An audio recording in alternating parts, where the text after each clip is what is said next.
In darkness I lingered mid doubt and despair. Since bondage long held me a captive to care. But Jesus delivered my soul from its chains. His precious blood cleansed me from sin's guilty stains. The world and its pleasures did tempt me to stray. I saw not the danger that lurked on the way. The toils closed around me, I knew no release. But Jesus has found me and given me his peace. Get right with God, his pardon is free. Get right with God, he's waiting for thee. Our Jesus is calling, oh come unto me. Take him, O sinner, and get right with God.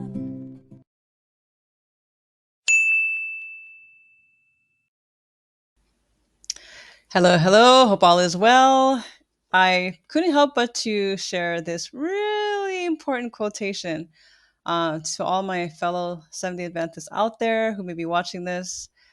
And it's not limited to only Seventh day Adventists, but all who keep the biblical seventh day Sabbath. Not the first day of the week, but the seventh day of the week. And we can find this in Exodus chapter 20, verses 8 to 11. All right, so this is taken from Testimonies to the Church, Volume 2, Testimonies for the Church, Volume 2. And it reads, I'll just read a portion, but the whole chapter is worth reading, but I'm just going to read a portion of this on the Sabbath. Okay, so it says here, she's addressing to a brother, his name, Brother P, dear Brother P.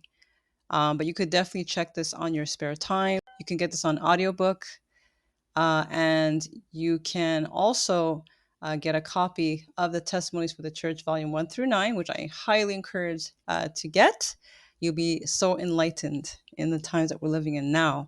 So it says here, when the Sabbath commences, we should place a guard upon ourselves, upon our acts and our words, lest we rob God by appropriating to our own use that time which is strictly the Lord's. We should not do ourselves, nor suffer our children to do any manner of our own work for a livelihood, or anything which could have been done on the 6 working days. Friday is the day of preparation.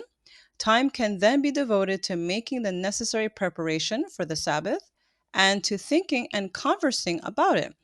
Nothing which will, in the sight of heaven, be regarded as a violation of the holy Sabbath should be left unsaid or undone, to be said or done upon the Sabbath.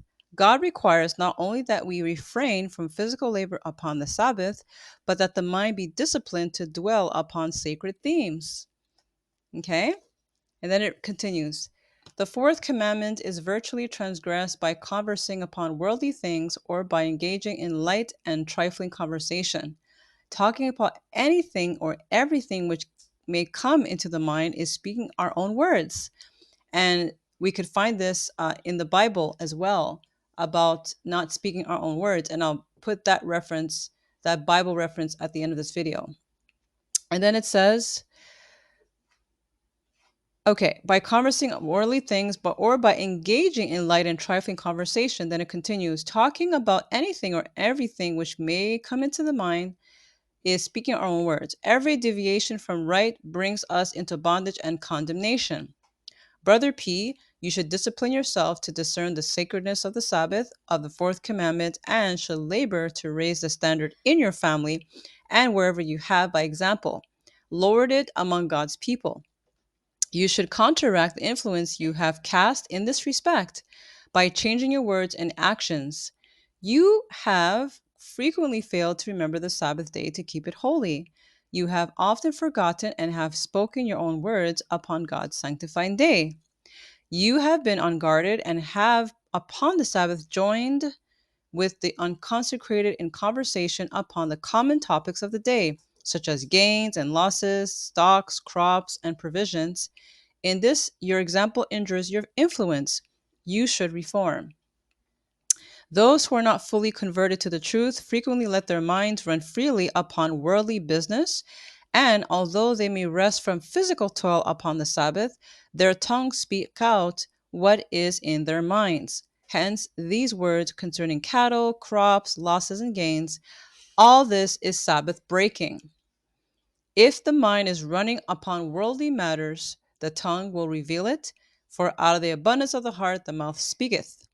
The examples of ministers, especially, should be circumspect in this respect. Upon the Sabbath, they should conscientiously restrict themselves to conversation upon religious themes, to present truth, present duty, the Christian hopes and fears, trials and conflicts, and afflictions to overcoming at last, and the reward to be received. Ministers of Jesus should stand as reprovers to those who fail to remember the Sabbath to keep it holy. Do we see this often today, friends? Have mercy on us.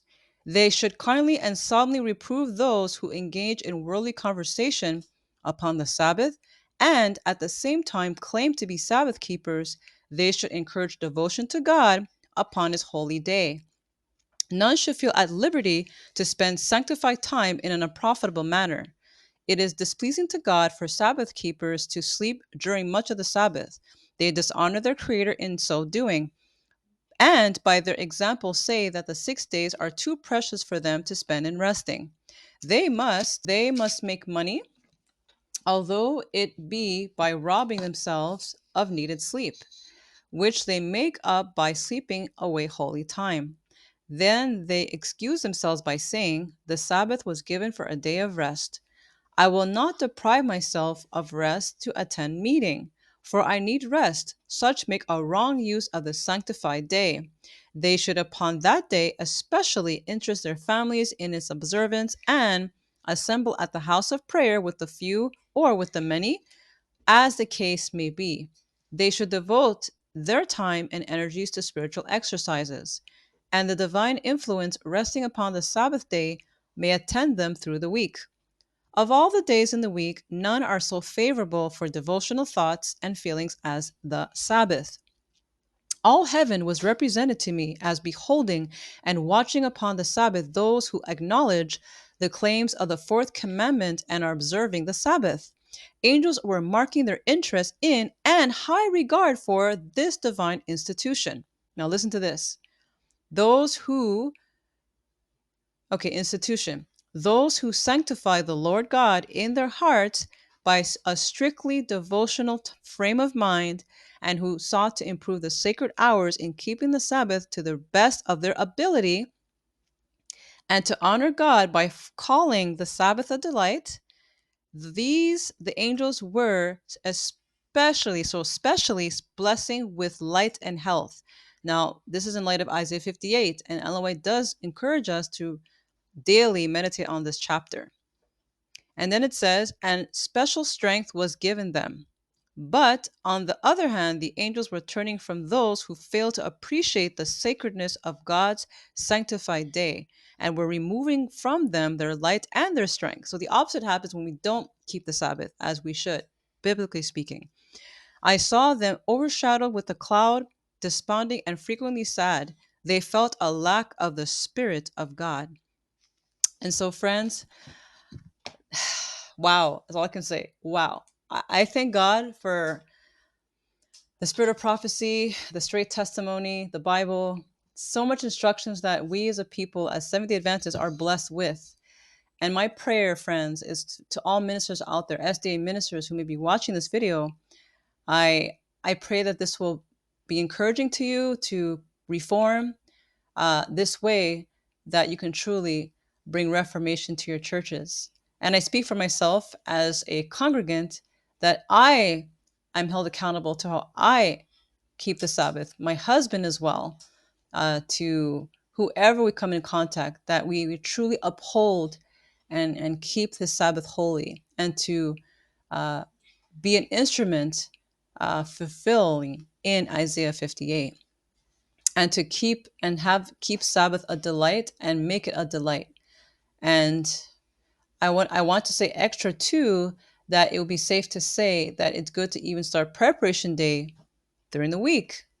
If you have a lot of things on your plate and so forth, to set aside extra time to prepare so that everything is set on Friday. You're not all rushed, but you're peacefully entering to the sacred hours and guarding the edges of the Sabbath. So I pray that this is a blessing to you as it was for me, and may God bless you, and happy Sabbath, and enjoy your courtship with the Lord. Blessings. If thou turn away thy foot from the Sabbath, from doing thy pleasure on my holy day, and call the Sabbath a delight, the holy of the Lord, honorable, and shalt honor him, not doing thine own ways, nor finding thy own pleasure, nor speaking thine own words. Isaiah chapter 58, verse 13. Get right with God, His pardon is free. Get right with God, He's waiting for thee. Our Jesus is calling, oh come unto me. Take Him, O sin.